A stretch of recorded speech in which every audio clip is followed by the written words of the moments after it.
Welcome to the fourth lesson of Python game development.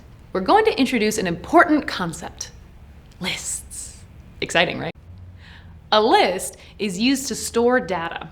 When you want to store a lot of data or order the data, you're going to need to use a list. A list can hold many items together and keep them in order. Python gives each item a number that shows its position in the list. You can change the items in the list at any time. All right, go to REPL and create a new REPL and name it pgd4lists. Imagine you are writing a multiplayer game and you want to store the names of the players in each team. You could create a variable for each player, which might look similar to the example below. There are 6 different variables here, and you need to assign them 6 different values. That's a lot of work. There must be a better way to update and manage so many variables. Well, there is, because you could use a list. Because a list is ordered, the items have a defined position in the list. We call the position in that order the index. The first item in the list is in the position 0, then 1, then 2, 3, and so on. Once your data is in a list, it's much easier to work with. But how do you get an item out of the list?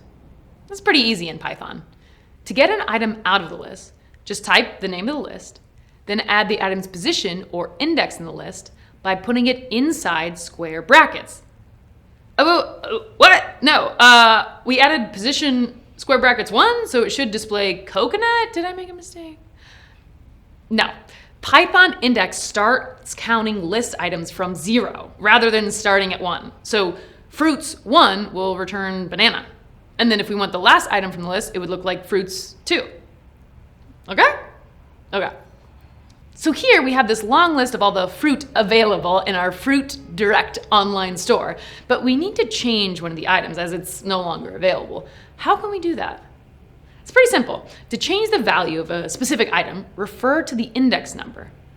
The statement fruits1 equals cherry updates item 1 in the list with the new string cherry. Now, sometimes in a really long list, you may only want to display the value of items within a specific range and not the complete list. To display the value of items within a specific range, like apple, banana, etc., refer to the range of index numbers for the items you want to display. So print this list 2 to 5 would display the items in positions 2 to 5 in the list. Methods are used to change the list.